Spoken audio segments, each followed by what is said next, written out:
somebody really surprised and interested about what his relationship to Elizabeth is, and they have a very complicated relationship. It has elements of light and elements of darkness in it. We wanted a character that represented the sky in the same way that Big Daddy represented the ocean. You look at the sort of the mouth and the tube, looks sort of like a pilot's mast. He's got these, you know, the leather and the bird-like head. We really wanted to make him feel like he belonged in the sky, like he owned Columbia, you know. But he's also part of Columbia.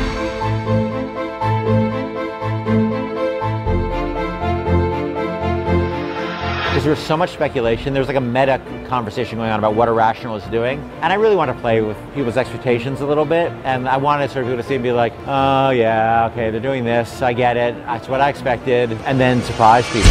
And so it was sort of a little meta joke. We had, you know, a little fun we had with our audience. But it also, I think, set up the visual thematic change as well. You know, all these, you know, these murky blues and purples and greens, going to, when you get knocked out that window, to the bright light blues and yellows and reds of Columbia.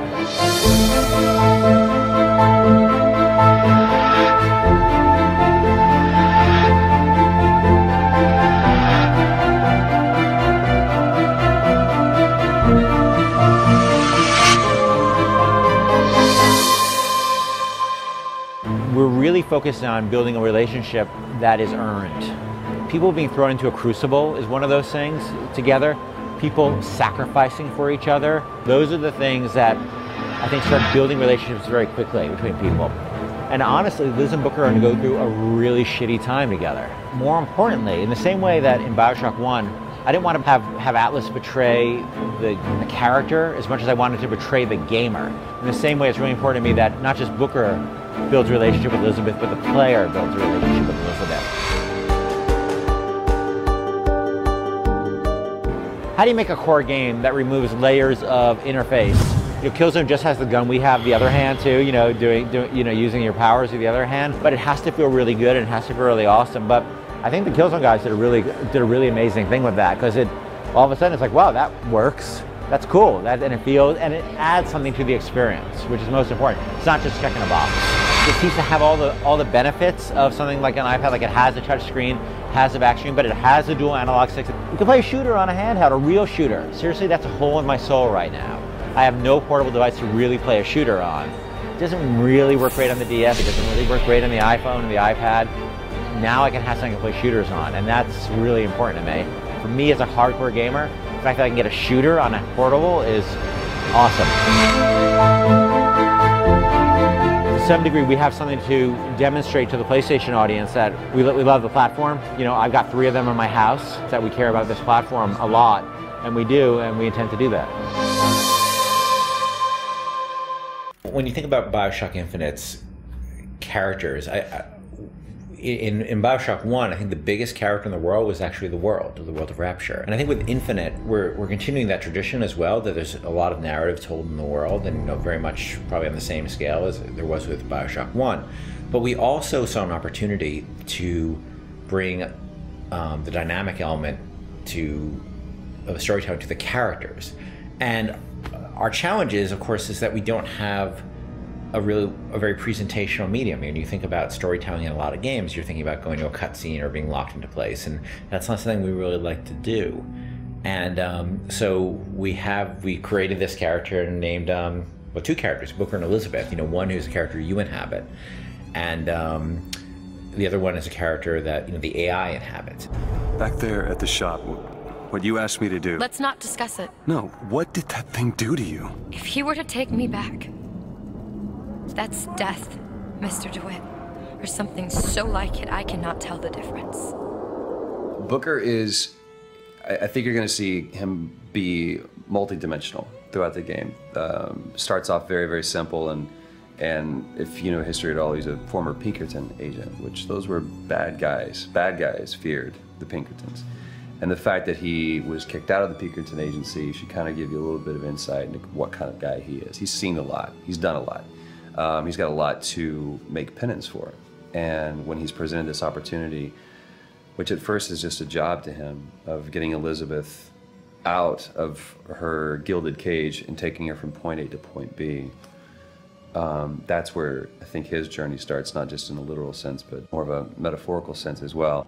Looks as if some desperate fella called this place home. What does that make us? Liz is interesting because she is really coming of age in this story, and she's figuring out what kind of woman she wants to be, kind of getting out of that little girl thing, which has been, even though she's a little bit older, I think being held captive, I mean, I would assume her whole life, or however long Ken decides, she's been held captive by songbirds. That's kind of halted her growth in terms of defining her independence. So she's figuring that out, and she's very sweet, very compassionate, and also very headstrong, which I like that about her. He's in pain. Not for long. I need you to step back. Wait, there's a tear. See, right here. Elizabeth, it's just an animal. I can control it this time. It is too powerful. You won't be able to stop it. I wasn't asking for permission. In terms of what I look for in a voice actor, I look for somebody who can inhabit the role. And sometimes they'll bring something to the role that I had no idea, and I'll change the role.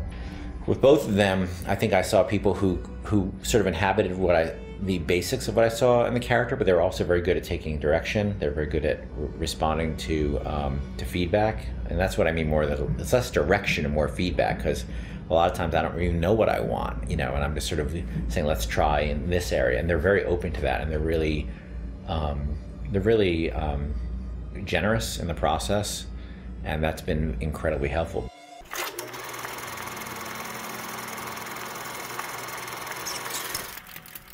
Well, Skylines were built in Colombia as a transportation system. Originally, when you have this vertical city, you need some way to get product from one place to another. But what started happening along the way is, first this was kids, because it's always kids, right? Started figuring out a way to get these sky hooks that they could connect to the lines and sort of get from one place to the city and do these acrobatic feats on them. But as the situation in Colombia started devolving and the place got more violent and normal routes of transportation started getting disrupted, and people started using the Skylines to get around. The Vox Populi and the founders started using it in combat situations. And all of a sudden, the requirement for guys who knew their way around a skyline and who could fight effectively on the skylines became way more important. And by the time Booker gets to Colombia, the skylines have a broad range of usage, and you'll see in the demo, cargo being moved around on those things. That creates even a more hazardous situation. But there's also people using it for all kinds of purposes, including and especially combat.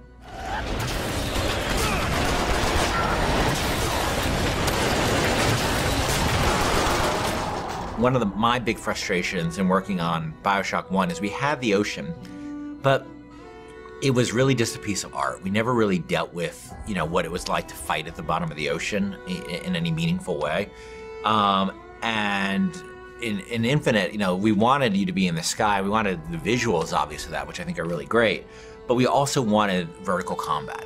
And we played around with lots of ideas for using flight and stuff like that for a while. But in the end of the day, to me, the experience of being on a plane versus the experience of being on a roller coaster is a very different experience. For me, it's always been about wooden roller coasters. I've never been as much a fan of the steel ones. And that sort of clackety-clack feeling of, that going up to the top of a hill and then going over, and that amazing feeling you have. And I really want to put that in a game. I really want to get that feeling in a game. And then, of course, being a video game, I want to enhance that with combat. I want to be on one of those old wooden roller coasters that's stacked upon another wooden roller coaster in this city, and jumping from one to the other with weapons, with people shooting at me. I just wanted to get that feeling. And this isn't a monorail. This isn't a people mover. This is something that is incredibly vertical. It's incredibly open-ended. And that's what BioShock games are about. They're about giving the player a ton of tools and a ton of options and just letting them go to town. The skyline! Follow me!